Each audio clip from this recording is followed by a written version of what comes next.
Okay, let's answer some questions. Out to the comment section. The spontaneity is truly, this is Ashley. The spontaneity is truly freeing, and I laughed when you talked about how even making plans, you can't always be prepared. It's true. Like, can you actually be prepared for anything? We have these thoughts going through the mind that seem to suggest that there's preparation going on, or there's an expectation that is going to happen, right? Almost as if we're pre-living what we believe is going to happen. But the cost of that can be really high. If you just watch what happens, just watch yourself for a day or a week and watch others around you. Watch what happens when that which you expected to occur doesn't occur. And just watch how you react, or if you react, or how you feel. Especially when it was something that you were, let's say, looking forward to, for instance, or something you were concerned or worried about happening a certain way. When that doesn't go your way, how do you feel? What is your reaction? What is your experience? If I could say there's a sort of litmus test for equanimity and spontaneity, it would be this, really. Now, I'm not judging if there is reactivity, because that's pretty normal. It's so common that we could almost call it normal, right? But it is something to work on if you're really interested in breaking these spells of identity, you know? So, yeah, do you need to be prepared? In one sense, in the relative sense, sure, it helps to be prepared, to know what possibly could happen, to have the right materials available when you're planning something, to have a reasonable plan in place and so forth. That's fine. But there's another component that comes into play when we feel like we're not just prepared, we're expecting things to go a certain way. And when that doesn't happen, then often it makes it so that a plan we made isn't very flexible, right? We can't pivot, we can't adjust, we can't move fluidly through circumstances, because we haven't just prepared, we've solidified something actually through fear that things won't go the way I expect them to, or need them to, or want them to. So there's a difference there, and it's important to really dig into that and look at your experience and see how these circumstances play out in your life. Because it is possible to live in the sort of, I don't know how to say it, but like the flow of the moment, such that what you're taking reference from is, as to what should be happening, is what is happening. That's it, nothing more. And it's kind of like, wow, okay, well, what's going to happen next? You know, like watching a movie almost. When you're watching a movie, it's not like you're rigidly attached to a certain outcome, right? You're more, if it's a good movie and you're really involved in it, you're just immersed in the experience of it, and you're living that moment to moment mystery, right? That's what makes it so fun. It's similar to life. Like, we can enjoy our life the same way, but what's interesting is when it's our own life, we often put up this sort of false barrier or veil between what we feel like we are and what we feel like life is. And that veil is made out of expectation, essentially, right? So we take the fun out of our own lives, which is unfortunate. Don't do that. All right, moving on. Marie said, illusory hooks, good to identify. And then they said, I have a lot of hooks. Yeah, the hooks. What are the hooks that pull you into the mind? What are what does the mind use to reel you in, right? Like, what are the lures? You know, if you fish, like go fishing or something, you're going to have different kinds of lures and bait or whatever. What is the bait? What are the lures that work for you? Find out what it is that can pull you in. And often we're already pulled in. We're always pulled in. We've already been reeled in. We're already, 5 steps down the mind road. But as you slow this sort of mind identification system down enough to see what's actually happening, you'll realize, oh, there are just kind of these hooks that the mind is throwing out there, and if we grab on, it reels us back in, right? It's true. And the hooks are often emotional in nature, but they have narratives to them as well. They're based on conditions of life. And that's why when you were doing shadow work, it's important to look both at the beliefs around what's happening and around our emotions. And it's important to directly experience and feel the emotions. Like, doing all of that work is important. If you miss one side of that, you know, it's just very opaque, and it takes a long time, an unnecessarily long time. So yeah, know your hooks.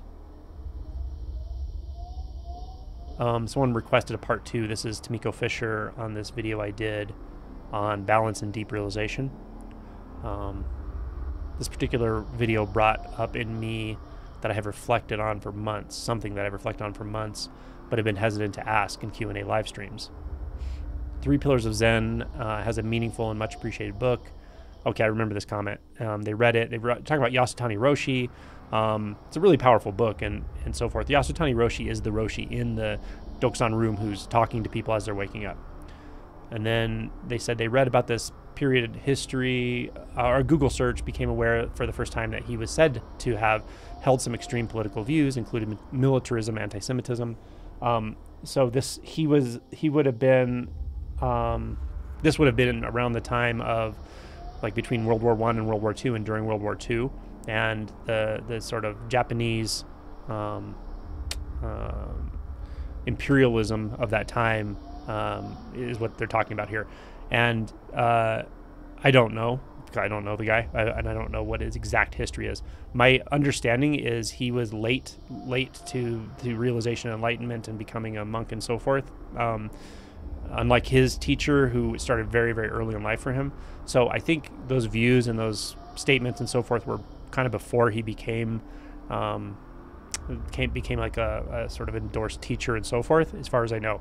However, it is certainly possible some of those views can stick around for a while, for sure, after realization. But in deep realization, they will start to soften and dissolve as you start to see the world without the constant filtering of taking sides, having to take sides. The mind is always trying to take sides, even in a very innocent way. But when it comes to not so innocent situations, and the mind will, especially when there's emotion involved, will very rigidly often take sides. And a lot of things lead to that, and a lot of things play into it. So lack of knowledge, right? Lack of actual knowledge of what the world is actually like, what people are like out there. People can be very misled or just very ignorant based on lack of knowledge of what other countries are like, other groups of people are like, etc. It was probably a lot worse in the past than it is now. One of the benefits maybe of the internet, social media, all that is we have a more universal view of the world, and there's hopefully less xenophobia and so forth. Of course there still is, but generally speaking. So I don't know all the details, but I know his pointing was very, very clear and very direct, and take the good, leave the bad, I guess, and he's been dead for decades, so there's not much we can do about it. All right. Someone says, I love how calm you are, Angelo. Always. I don't know if I'm always calm.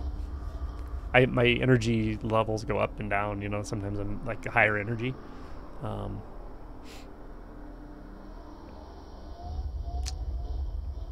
Someone said here, HP Bruna, hi, I'm reading the chapter on beliefs in your book. What do you think of the saying, strong opinions loosely held?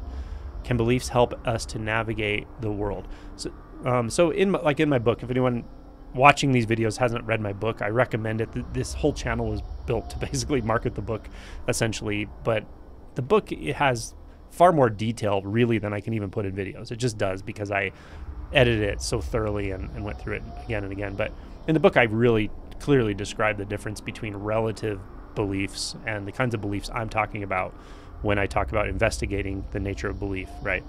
So, so yeah, beliefs, relative beliefs, when they're accurate and when they're sort of well earned through knowledge and through learning and so forth, are very valuable in the relative world, right? That's not what I mean when I say I hold no beliefs. When I say I hold no beliefs, I'm not pointing to the beliefs part of that statement, which is very easy for the mind to assume. I'm pointing to the other side of it, the I that holds them. There's no I that holds anything. So that's why it feels absurd to say I believe this or I believe that, because there's no center, there's no holder of those beliefs, right? Beliefs appear when they appear. But even more importantly, when we're talking about this topic, when I talk about not having beliefs, I mean not having beliefs about identity. That's the key, right? That's the key to all of this. Yeah, and that could be misinterpreted like you're supposed to just get rid of beliefs or something. I'm just saying at some point with realization, it just becomes clear that all beliefs about I, about me, about identity, really about the nature of reality, to put it in a big way. I wouldn't say they're false. I would say they have no truth value. They're neither true nor false. That's the best way I can say it for now. Okay. Someone here, Trevor, says, Angelo, is there a sense of duty or moral obligation associated with bringing about the situation where the dual is positively reinforced by a rush of energy rooted in thought? Man, I don't know if I understand that question. Is there a sense of duty or moral obligation associated with bringing about the situation where the dual is positively reinforced by a rush of energy rooted in thought? Okay, I just literally don't understand it. Sorry. Not making fun of the questioner, I just don't understand that question. So I do apologize for that. I'm going to move on. Okay. This is by Newbiesk. By finding of the compulsion to think, everything has changed. The practice in this video, changing this one thing, yeah, look it up if you're interested in the video, has flipped my view on thought. I thought I would notice it in my head, but it's all senses in the entire body that lead to thought. That's right. There's a force in the compulsion that feels like grasping and reactivity, a constant outward reaching that can be abandoned or recognized and ignored. The pull to grasp and at thought seems to have ended. Or sometimes it's there, but there's less need to engage. Thank you. You're welcome. Yeah, awesome, isn't it? Right? Now, the way this person describes it makes total sense to me. I may not describe it exactly that way, but I know exactly what she's talking about. And the point I want to make about that is how this plays out for you may not sound like what she just wrote, and it may not sound exactly like what I said. The key is inquiry. The key is to look into your own experience. Become a very curious student of the nature of experience itself, the nature of thought, the nature of perception, the nature of the sense fields. Find your way in. You can find your way in. You know, all these pointers are just really trying to get you to that place where you're sort of on fire with curiosity and fascination about the internal experience and how it's shaping what seems like a world apart from you and all of it, and something you have to grasp all the time and navigate and struggle with, right?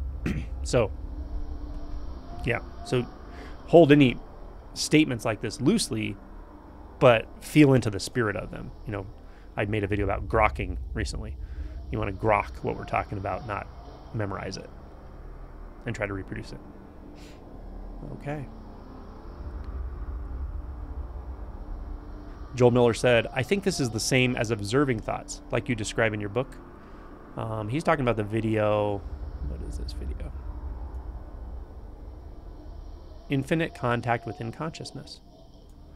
Like you describe in your book. Also, this could be used as a standalone practice to be used all the way to liberation. So if I were to just do this practice, this could be used for all stages of awakening. It's a question. Not saying I'm planning on that, but I can't help but ask if I'm just curious what you meant. I read your book and going through it a second time along with watching all of your videos. I'm trying most of your practices, but I think I should probably just stick with this one along with feeling and emotions inside my body. Go for it. If that's your inclination, do it. Yeah. Don't overthink it and don't second guess yourself. If something leads you into direct experience, however that works, go. Just go for it. Will this lead you all the way to liberation? Don't worry about that. Don't worry so much about that.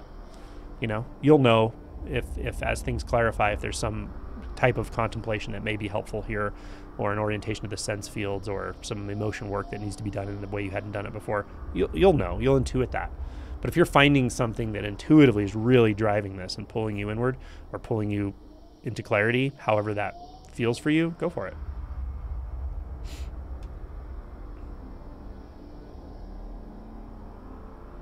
Okay, Ball Smasher. Hi, Ball Smasher. Ball Smasher said, Ball Smasher is becoming one of the more popular commenters here. People are now referring to Ball Smasher in the comments, which is fun. So Ball Smasher is asking, so you're saying that when I disidentify from a thought and there's this relaxation, that this is it? Well, I'm not sure what you mean by it. Really, I don't know what you mean by that. But if you disidentify from thought and there is this sort of relaxation, if there's another thought that says, oh, this is it, then I want you to disidentify from that thought. How about that? Or if a thought comes and go, oh, I wonder if this is it, I want you to do the same process, whatever you did, to disidentify again and realize, oh, that's another thought. Okay. Right. But there's no need to conclude this is it in real time. Does that make sense? It's a sort of place of no conclusion, non-concluding. And that's just the entry point, right? Like I say many times, non-conceptuality is the huge first step in this whole process. To even understand what that means, experientially understand or experientially grok what that means, to move beyond concepts. It's very important. Without that, all of this could be turned into nothing but, talk, really. So, and that's why you have some spiritual circles or whatever it is talk. It's a bunch of spiritual concepts, spiritual bypassing, which is just using spiritual concepts in a way that is sort of inaccurate and, inauthentic, let's say.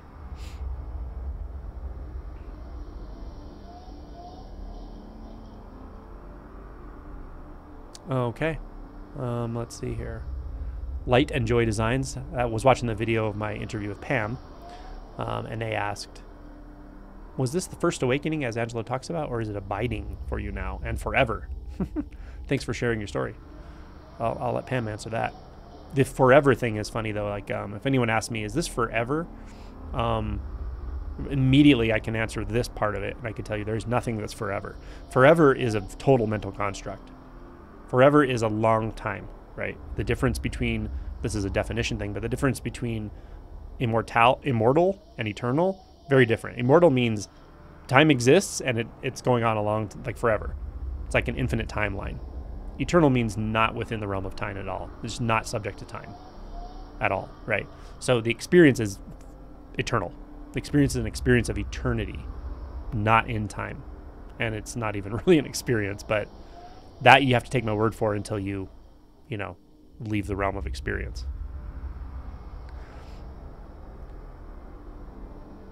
Okay, Ball Smasher says, do you think you're more of an integrated person without being mind identified? Do I think I am? I don't even know how to answer that. It's been a lot of years for me since the shifts and stuff. So, but in general, of course, yeah. Mind identification is a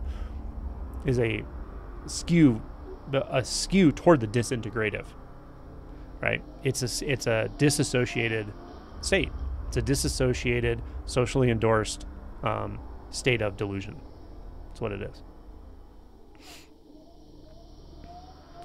The next part of what he says though is, I see myself fight with thought processes to keep labeling my experience and behavior as wrong.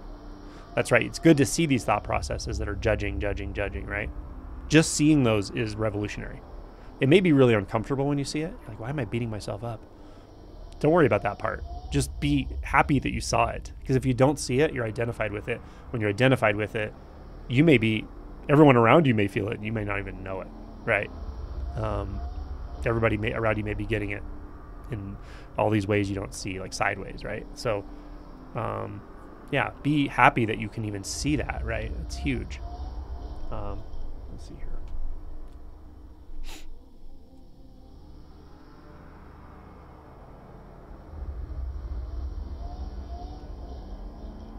Someone said, they said, this is so hot.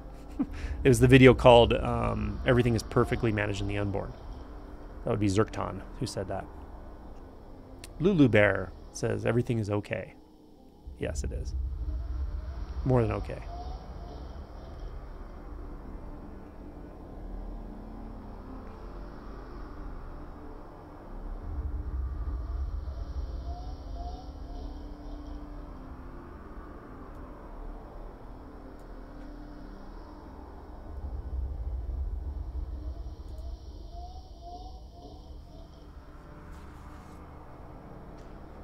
Okay.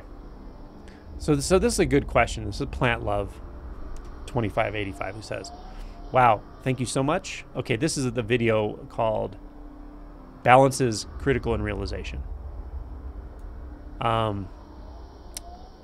They said, wow, thank you so much. This was one of the most important videos for me to watch at this point. Have been going into non-dual stuff quite a lot lately, but there's always a feel to it that there's something off. There's something not balanced, as you're saying. There's so much potential for distortion there too, because it opens duality between duality and non-duality, etc. Okay.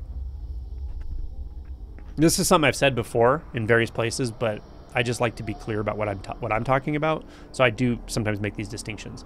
So the term non-duality is kind of like I was talking to a friend about this recently. It's like, I almost don't want to use the term because the way I use the term is very specific. It's a very specific insight, and it comes in deeper realization. It's also a statement about. It's the statement about the nature of experience when the certain perceptual filters drop away in the mind, right? That's what I mean by non-duality. That's it. It doesn't mean the whole awakening process. It doesn't mean the whole realization process.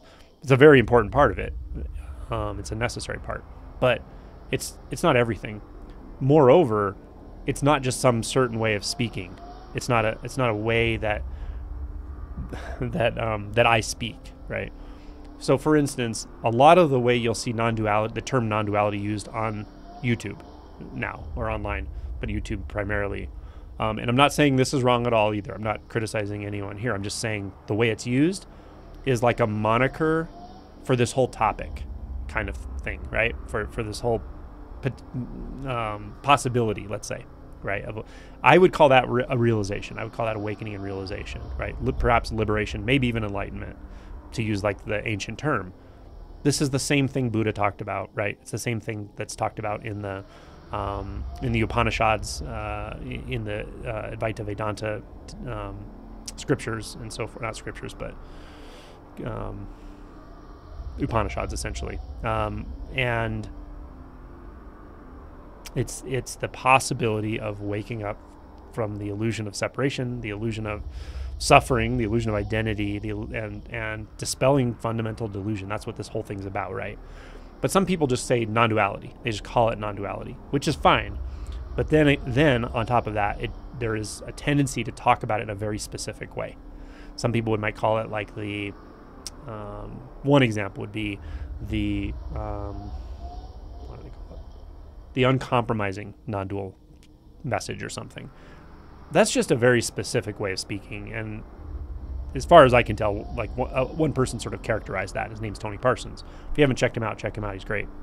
But what happened, I think, after that is a lot of people started speaking that way, and that just sometimes just becomes called non-duality. And the reason I know that is because I've interacted with people who, when they talk about non-duality, that's kind of what they're talking about. Maybe just because that's the term that is used on the internet in the videos and so forth. So that's what a lot of people mean by non-duality, and this person might be referring to that. That's those kinds of videos they had watched. There was something sort of missing there or whatever, or something that felt off about it. There are other people who believe that. Rick Archer interviewed someone, I don't know, a year ago or so, who talked. She was pretty eloquent about how it affected her, and it was not healthy. I've heard this from many people, that it has affected them in similar ways. It can cause a sort of worsening disassociation. If there's a lot of self-abandonment, especially a lot of emotional repression and sort of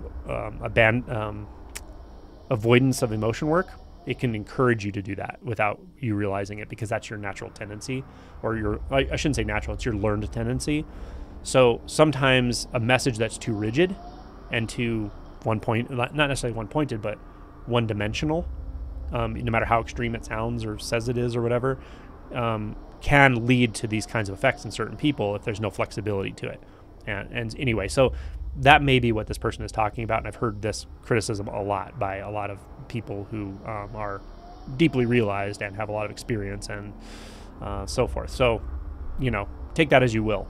Again, I don't discount it. I think it's a powerful pointing at the right time, especially for someone who has a lot of spiritual identity, a lot of spiritual seeking. They really have convinced themselves that spirituality is this magical thing that's going to lead them to some utopia. Like that, it's really good at dispelling that kind of thought process, especially if it's been going on a long time. And for some people, it just clicks for them. It works well. And I know a good number of people who've had a sort of shift, a first awakening, listening to that kind of message. When we talk about deeper stages of realization, I think it's a little too one-dimensional, to be honest. Like, maybe it works for some, but as Kevin Chanelik says, most people need a little more to work with, and a little bit more precision in the messaging. So then that's when the kind of non-duality terminology I use. I'm talking very specifically about very specific types of contemplations that do work. They work for many people. Like, I've interviewed many people who have used these and they've worked, and I've talked to many people that I haven't interviewed that use these and they worked. And I didn't make them all up. I make some of them up, but these come from sources like the Bahaya Sutta, a 2,500-year-old doctrine. So yeah, that's what I mean by non-duality. It's a direct investigation of the fundamental underlying dualistic nature of experience once we've had a significant shift in identity, and often once we've done a lot of emotion work. And the emotion work is probably the gist of this message, that like you can really bypass a lot when you don't realize how much emotion work comes with this awakening process. And that's why I talk about it a lot. I talk about emotion work and shadow, and I have a playlist called Emotion and Shadow Work, and I have chapters on it in my book and all of that. So it's just, to me, it's just part of the process.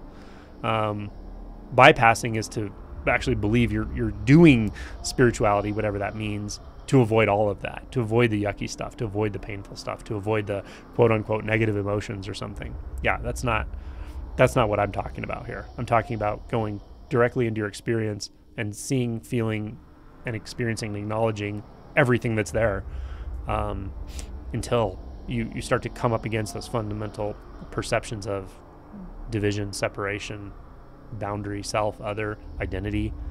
You will find those sooner or later, and there will be often some significant amounts of existential fear that come when you come into contact with those. But hopefully, if you've done a lot of that work, a lot of the emotion work, you're okay with that. You understand the difference between a feeling, a sensation, an experience, and a thought, a belief, a narrative, etc. There we go. Good question.